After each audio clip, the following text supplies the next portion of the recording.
बिस्मिल्लाहिर्रहमानिर्रहीम। इय्याका नअब्दु व इय्याका नस्तईन। अल्लाहुम्मा अइन्नी अला ज़िक्रिका व शुक्रिका व हुस्नि इबादतिक। अस्सलाम वालेकुम। मैं हूं मोहम्मद तस्लीम लंगा और आप देख रहे हैं हमारा यूट्यूब चैनल। आज हम बात करेंगे पाकिस्तान में इस्टेब्लिशमेंट और इमरान खान के तनाज़े पर। क्या बात हुई, क्या वजूहात हैं, इमरान खान ने क्या खोया, क्या पाया, इस्टेब्लिशमेंट ने क्या खोया, क्या पाया, और अब इनके पास, दोनों के पास खोने और पाने को क्या है। अगर हम ये देखें कि पाकिस्तान में इस्टेब्लिशमेंट का जो तरीका कार था या है अब तक, उसमें यही था कि एक मिथ बना दी गई थी कि पाकिस्तान में जो हल्के की सियासत है, कि हल्के में लोग होते हैं वही मजबूत होते हैं और वही इलेक्शन जीतते हैं, और जिसे इक़्तिदार देना होता है उन्हीं को इक़्तिदार दे दिया जाता है। और वो जो इलेक्टेबल्स कहलाते हैं जो लोग, वो लोग इलेक्शन से कुछ पहले उस पार्टी में भेज दिए जाते हैं या फिर बाद में इत्तेहाद करा दिया जाता है।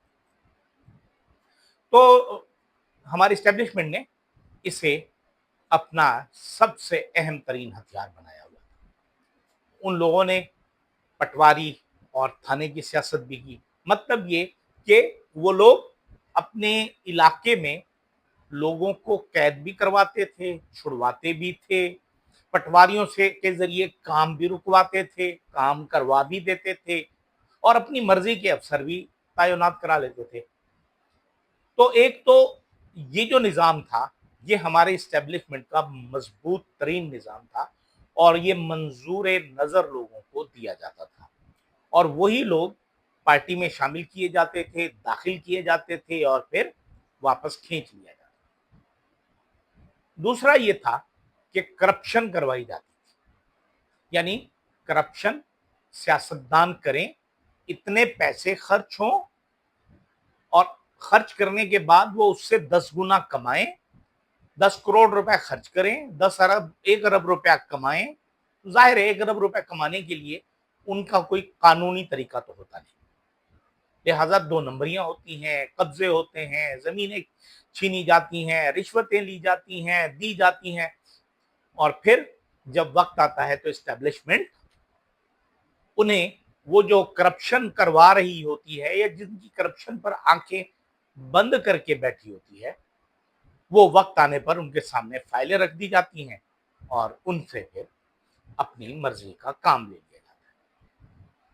फिर हमारे यहाँ नौजवान थे, नौजवानों की बहुत बड़ी अक्सरियत है, और वो नौजवान जिस पार्टी को वोट देते हैं वो पाकिस्तान में हुक्मरानी करती है, और यही काम उन्होंने पीटीआई के साथ भी किया। वो लोग दाखिल तो हो गए पाकिस्तान तहरीक इंसाफ में, लेकिन अब जब इस्टेब्लिशमेंट सामने आई और उसका मुकाबला हुआ इमरान खान से, तो इमरान खान उनके सामने झुका नहीं, उसने भीख नहीं मांगी, उसने उनसे कोई मुआहदा नहीं किया। हालांकि बार बार कोशिश की गई कि कुछ तजावीज़ मांग ली जाए, जैसे आसिफ जरदारी 3 साल की धमकी देके भाग गए कि जी आप तो 3 साल रहते हैं, हमने हमेशा रहना है।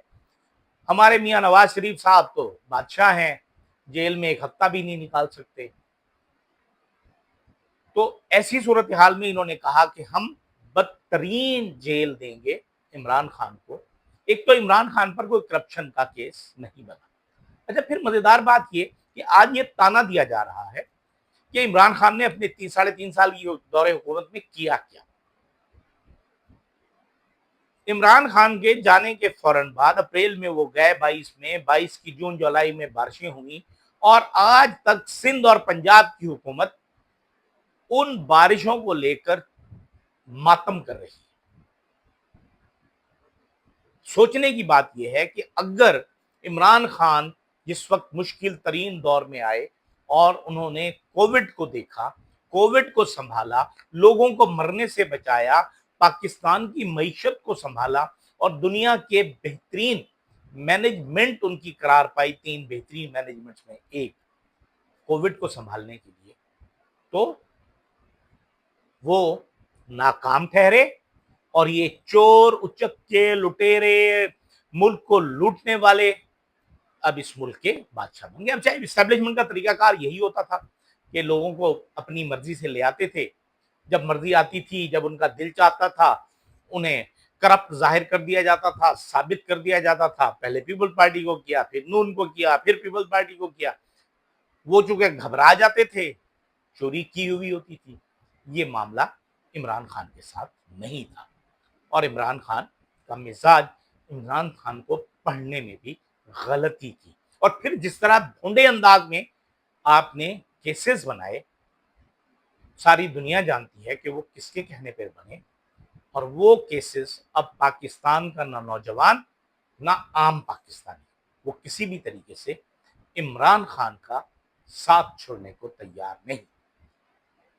अब वो नौजवान जिसे पाकिस्तान की उम्मीद का मुस्तकबिल कहा जा रहा है, वो आज मौजूद है और इमरान खान से जुड़ा हुआ। आज वक्त है हमारी एस्टेब्लिशमेंट के लिए कि वो ये सोचे और हालात, जो भी बीमारी है, जो भी शिकस्त है, उससे मानकर आगे चले ताकि उसका नुकसान कम से कम हो, क्योंकि इस वक्त इमरान खान के पास खोने को कुछ नहीं है। इज्जत आपने लेने की कोशिश कर दी, बदनामी आपने करने की कोशिश कर ली, चोर आपने साबित करने की कोशिश कर ली, कुछ भी नहीं हुआ।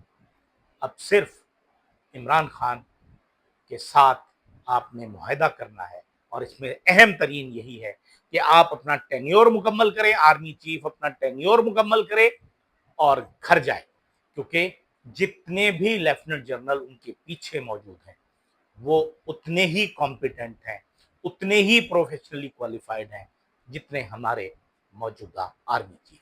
लिहाजा फौज का भी नाम रह जाए, एस्टेब्लिशमेंट भी बच जाए और पाकिस्तानियों की और पाकिस्तान की इज्जत भी रह जाए। इजाजत दीजिए, अल्लाह हाफिज।